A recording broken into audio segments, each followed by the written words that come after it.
Oh, well, hello again. Let's go back to July 29th, 2003 here. And while this summer, I think there were a few complaints that there weren't enough bust outs. We got a couple of big ones there right at the very end, but nothing like this show. And this show would remind me of one that I was at July 14th, 2019 in Alpine Valley. Maybe not as crazy as this with the bust outs. While the bust outs that show were maybe more extreme, just not as many. These were sprinkled throughout. And I don't know if I've maybe mixed this up. It was so long ago, but I feel like the band was gifted. Each guy got like a very early edition of an iPod, just loaded with all of their songs and albums, everything live they had officially released up to that point, and that was the reason. That was the inspiration behind all this. A lot of this were songs that were last played in 2000. Daniel Saw the Stone was very extreme. Then you got a couple in there. I mean, Golgi and David Bowie were just played 3 shows earlier. I don't know what happened there. They ran out of songs each set, I suppose, because that was a set ending with those. And then also Thunderhead, ironically, was not a bust out, which now would be a huge one, obviously. Now here we go. So let's get over to Daniel Saw the Stone, and what a great way to start it. And while it was mostly, the show was mostly known for the rarities and the bust outs, if I could say that word one more time. It was the playing wasn't. It's not like it was awful or anything, but there was, and we even got a big one over here. The Gotta Jaboo. While it kind of doesn't matter, the Gotta Jaboo, we had got one early in '03, so this one wasn't one on the night, but this one was probably one where it's like, all right, well, there is some worthy music here as well. And let's not overlook Camel Walk, the first Camel Walk in 37 shows. And while I said Daniel Saw the Stone was a worthy bust out, 287 shows since the last played, and then 37 for Camel Walk, and then Cool It Down. From what I remember of this show, I remember, I guess you change, you like different stuff, but I remember Cool It Down. While it had been 42 shows since it was played, I probably remember thinking, well, I hope it's another 42. Son of a Mule was one of the few that was not. It had been played early in '03 when they came back. This was Mule and Fee back to back, actually. 2 great songs, both okay. Still probably, to me, the Jaboo and Cool It Down, actually, this segment here, these two maybe had topped these two somehow. These 2 legendary songs.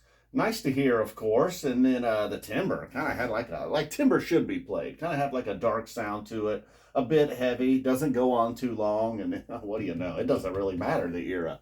Somehow this was a bust. I don't know how this was ever a bust out in the history of the band. Seems like they played every 5 shows. They cooled it off a little bit this summer, but When the Circus Comes to Town, 37 shows, 38 for Timber. McGrupp coming off the shelf after 46, and wow, I've been hot on that recent Deer Creek version. While the playing on I feel like they probably didn't have a ton of time to go. Nothing was real. '03 it had some spots throughout, and then so did the McGrupp as well. '03, kind of littered with some inconsistent playing, I guess, to put it politely, and but not a ton of that on this night. You would think with all of these songs that they weren't really used to. So then we ended with Golgi Apparatus, one that they were familiar with from just a few nights before. They just ran out of ammunition there. So then we get over here to Cross-Eyed. And for early on in the jam, it was mostly just kind of they were staying type 1 with it. It felt like a Cross-Eyed. Fishman's still very enthused. And then it had been 49 shows since he really got to get down on this one. And then almost had like a Charlie Brown Peanuts kind of jam sound to it early on once they got going a little bit there. And then Thunderhead, like I think I already mentioned, only 4 shows. Hey, this was its day. And then It's Time, 2.0 Thunderhead. I'll get a little 2.0 on there for that. And then Brother, not just Brother, but there was other times throughout the night. Maybe it was Thunderhead, maybe Camel Walk, Cool It Down. There's a few times where it was like, wow, sounds like a much younger Trey here. And so then Brother was the end. No, it was not the end of the bust out. What the hell am I talking about? Because then Harpua comes flying off after 170 shows. Bittersweet 48, Hold Your Head Up, 42, doesn't really count. Farmhouse 21. So that's that, and then 40 for Brother. So then the Harpua, they were talking about getting the It Festival coming up. Jimmy was looking for It. And then a very good John Fishman here. Look at this. Fooled around and fell in love back in early days of Fishman starting to have children. I think he might have had 1 or 2 youngins at this point. Had the wife, no longer has the wife, still has the kids. I think kids aren't kids anymore, though. They're like graduated college at this point, one of them. And then, so the heart, and this down here was the nicest, Harpua. You know, this here was just getting us to this, you know, same thing. You know, they were just jumping in between as he's narrating the story about Jimmy looking for it.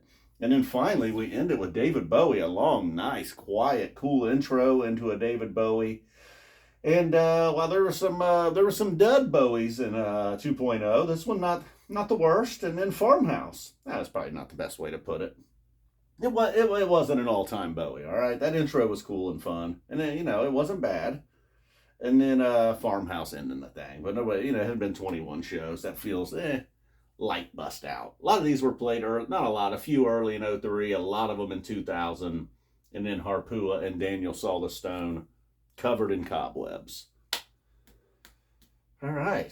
Well, thank you to channel member Clint for requesting this show, taking us back. This was one of my favorites to listen to in 2.0. And I was, you know, 2.0 was sort of my, while it wasn't my first year seeing the band. This was 03, February of 03, as I've said many times, was really when I was all in.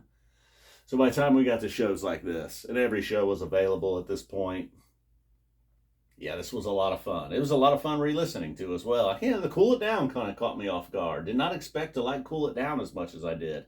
Felt good with the Jaboo. And then, yeah, that's how Timber should be played every time.